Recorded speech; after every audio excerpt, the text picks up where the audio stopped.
As always, you're calling in with some Game of Thrones. What's on the docket tonight? Tonight we've got Season 5, Episode 3, The High Sparrow. What a fine little episode this is. The introduction.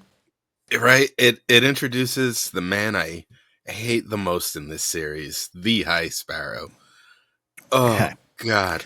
Can I stop the train right there and really ask you why? I don't disagree or agree. I want to know why.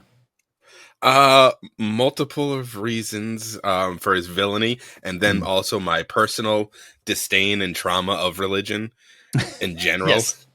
Yes. I won't open that door, but Lord, the hatred I have for it on a personal level. But so he wasn't coming and swinging for me to begin with. But it's the slow evil that he puts in his good. And my question for it in this scene is, was this always a plan for him? Because he, according to Cersei, he just showed up one day in King's Landing, started doing a little preaching, people took to his liking, got some popularity, got the cousin Lannister to go absolutely ape. Yep, and they took out the High Septon in the brothel, which was hilarious, and he deserved it. A lot of naked man butt in that one. There is. But did he come into King's Landing with that game plan, or, as he put it, did Cersei tempt him and he just fell farther and farther? I think somewhere in the middle is the truth for me. Open to interpretations on this. I do really love the High Sparrow, but I also, you're not alone. I hear that a lot about the reason a lot of people don't like that storyline, or it's too real. It's icky in its own real world way. Jonathan Pryce is spectacular. Oh, he is.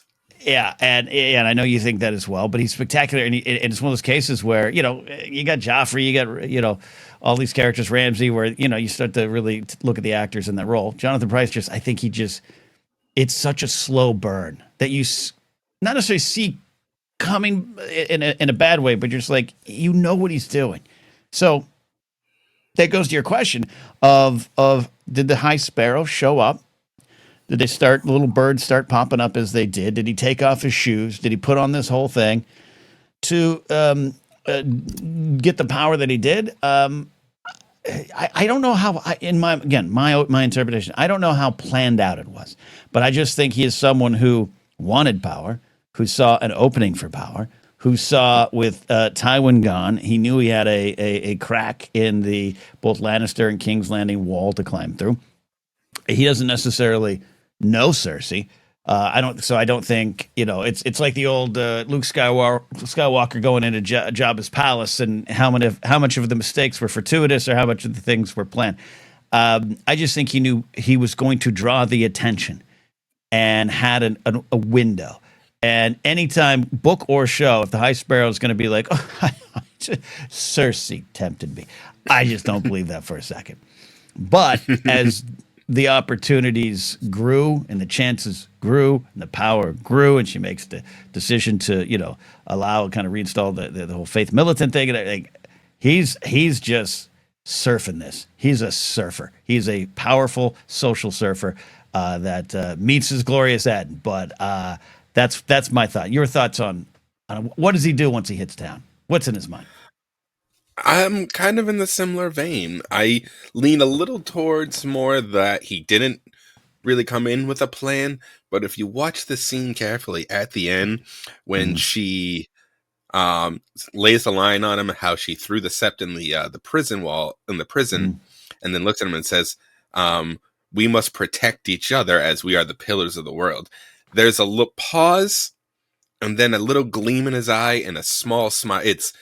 It's the subtle face acting. I'm just like, a plan formed right there. Right there, a plan formed. I like that. I like that. I want to do a season 5 rewatch. Season 5 is, I think, delicious and layered, despite some things that, aren't necessarily my overall favorite in the show. But I love that season. It reminds me, again, I'm going back to Star Wars. Well, this is what I do when I talk Star Wars on Force Center. I reach across to Game of Thrones, and here in Game of Thrones, reach Star Wars. Emperor Palpatine is someone who has every thing under control. Everything's planned. He is the Phantom Menace. He also that, but it's not. He can't control everyone. And the Princess of Alderaan, Leia, is always going to be a problem for him. That's part of the Rise of Skywalker thing. But going into Padme. And Padme is his rival. Padme is the one that is constantly a thorn in his side. And there are great moments where she does something unexpected or does what is true to her heart, and Palpatine can't plan for that. But then there's the moments, and I think the most famous one is in The Phantom Menace, where she's like, look, Senator, this is your arena. I'm going to go back to mine. And she goes back to Naboo. And he has, I think, a moment. And yes, Palpatine is an actor himself all through the story of Star Wars. But he has a moment where he's like, no, wait. Oh, okay. I've always read that moment as that. It is both an unplanned action on Padme's part that he quickly gains control of. So I think the High Sparrow has that vibe. And you're picking up on that too. Yeah, no, that's actually a great, I never thought of it, but no, he definitely shares the ability to pivot with the Emperor well, because that was Palpatine's greatest strength, his ability to improvise. Yeah, and to know, now it's going to become a Star Wars conversation, but to know when this round is a little bit lost, there are those moments in the Clone Wars series around Padme. There's that one, God, I can't remember the exact moment. There's so many episodes, but the episode ends with him spinning out in his office, looking out, and just kind of having this like, Padme did it again. Okay, Padme, and she's the most powerful one that she needs to remove from Anakin's side. So I look at the High Sparrow along the way. Did he have a thought that I could get the king, Tommen, that I could recruit him?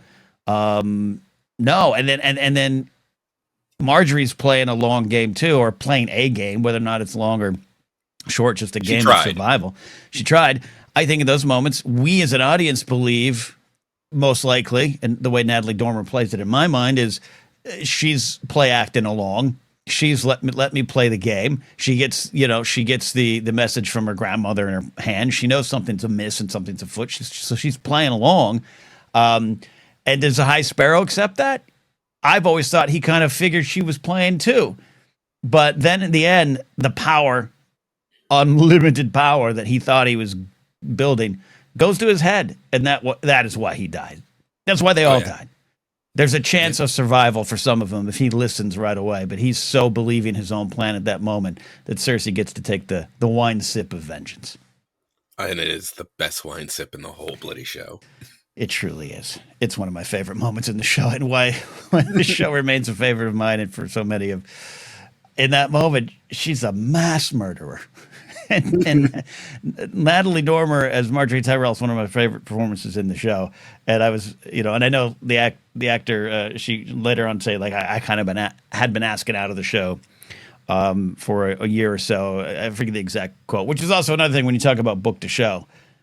George R. R. Martin can't plan for one of his characters going, I'd like to leave the book now. Please get me out of the book.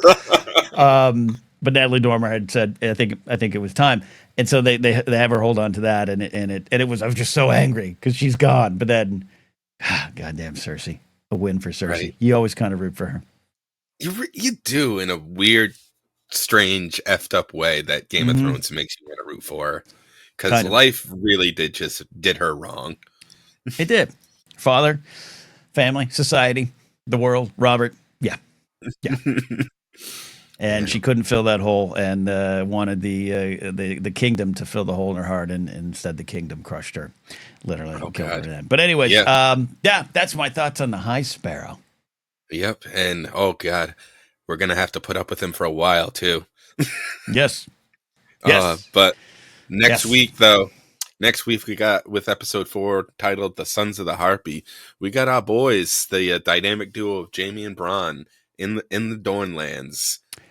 That's okay. Yep, we're gonna get to it. This is the one thing I've over the years have allowed myself to kind of say, hey, maybe you didn't like it as much as you wanted to, even though I'm a fierce defender of season 8, fierce defender of a lot of the bigger questions around the show or complaints around the show. And I do love a lot of the Dorne stuff. It was just too big, unwieldy.